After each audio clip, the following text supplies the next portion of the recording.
नमस्कार मित्रों, संदीप नामा में आपका स्वागत है।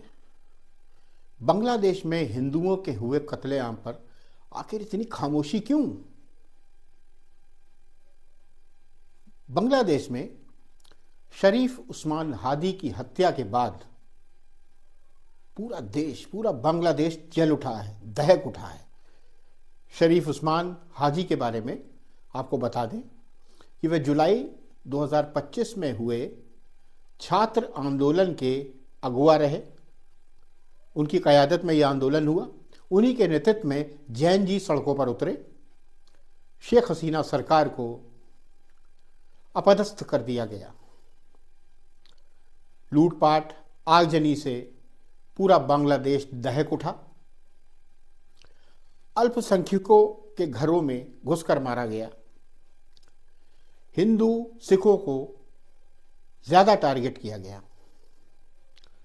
शरीफ उस्मान हादी कट्टर मानसिकता का एक युवा नेता था।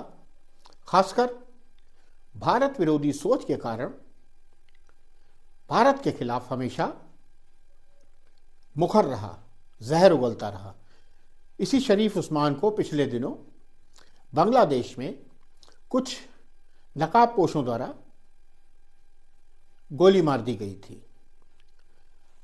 हालत गंभीर होने पर उसे सिंगापुर ले जाया गया था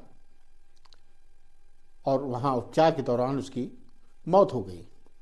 उसकी मौत के बाद बांग्लादेश में एक बार फिर जबरदस्त हिंसा भड़क उठी। भीड़ ने सड़क पर उतरकर एक बार फिर तांडव किया। 3 अखबारों के दफ्तर फूंक दिए गए, जला दिए गए। शेख हसीना सरकार में मंत्री रहे नेताओं के घरों पर फिर हमले हुए। हिंदू एक बार फिर इस हिंसा के शिकार बने। मेन टारगेट उन्हीं को किया गया। उन्हें घर में घुसकर दौड़ा दौड़ा कर पीटा गया। एक हिंदू युवक राजू दीपू को पहले पीट पीट कर मार दिया गया और उसके बाद उसके शव को एक खंबे से टांग दिया गया और फिर बाद में उसे जला दिया गया। एक 7 वर्ष की बच्ची को भी हिंसा ने निगल लिया, उसको भी मार दिया गया। मोहम्मद यूनुस की सरकार इस हिंसा के लिए पूरी तरह से जिम्मेदार रही। एक तरह से इसी सरकार की शह पर यह हिंसा की गई।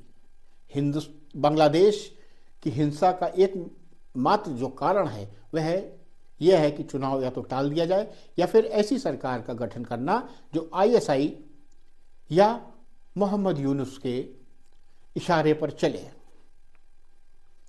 एक बात मैं कहना चाहूँगा कि मुसलमान चाहे जिस देश का हो, चाहे भी जिस कंट्री का मुस्लिम हो, एक दूसरे से मोहब्बत निस्बत रखते हैं। गाजा में हिंसा के खिलाफ पूरी दुनिया का मुसलमान विरोध पर उतर आया। पूरी दुनिया में मुसलमान इजराइल का विरोध कर रहे हैं। हर मुल्क में प्रदर्शन हो रहे हैं जहां भी मुस्लिम हैं। भारत में बैठे मुसलमान का दिल गाजा में बैठे मुसलमान के लिए पसीजता है, लेकिन हिंदुस्तान के हिंदुओं का खून पानी बन चुका है। उनको बांग्लादेश में हिंदुओं के कत्लेआम पर कोई दर्द नहीं होता, कोई अफसोस नहीं है, या है तो लेश मात्र का, कोई तकलीफ नहीं होती है उनको। असदुद्दीन ओवैसी संसद में वंदे मातरम नहीं बोल सकते हैं, लेकिन उन्होंने जय फिलिस्तीन बोला, यानी उन्हें फिलिस्तीन के मुसलमानों से मोहब्बत है। मैं ये नहीं कहता हिंदुस्तान के मुसलमानों से नहीं है, लेकिन फिलिस्तीन के मुसलमानों से भी उन्हें मोहब्बत है। यह कोई बुरी बात भी नहीं है। सवाल उठता है कि बांग्लादेश में हिंदुओं के कत्लेआम के बाद चंद प्रतिक्रियाएं ही सामने आई हैं। तथाकथित धर्मनिरपेक्ष नेताओं की भी गिनी चुनी प्रतिक्रियाएं ही सुनने को मिली है, देखने को मिली है।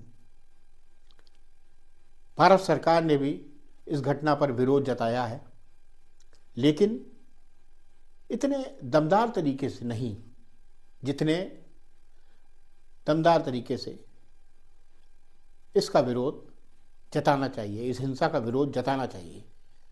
पूरा बांग्लादेश का हिंदू भारत सरकार की तरफ देख रहा है। मोदी सरकार को यूएनओ में इस हिंसा को उठाकर कड़ा प्रतिवाद करना चाहिए, कड़ा विरोध जताना चाहिए। तो बांग्लादेश सरकार को भी 2 टूक चेतावनी दे देनी चाहिए। हिंदू इसलिए खामोश नहीं है क्योंकि वह बहुत सहिष्णु दयालु है, बल्कि इसलिए खामोश है क्योंकि यह एक डरपोक कौम है। हिंदू एक डरपोक कौम है और शायद इसीलिए कभी मुगलों ने तो कभी उन पर अंग्रेजों ने शासन किया।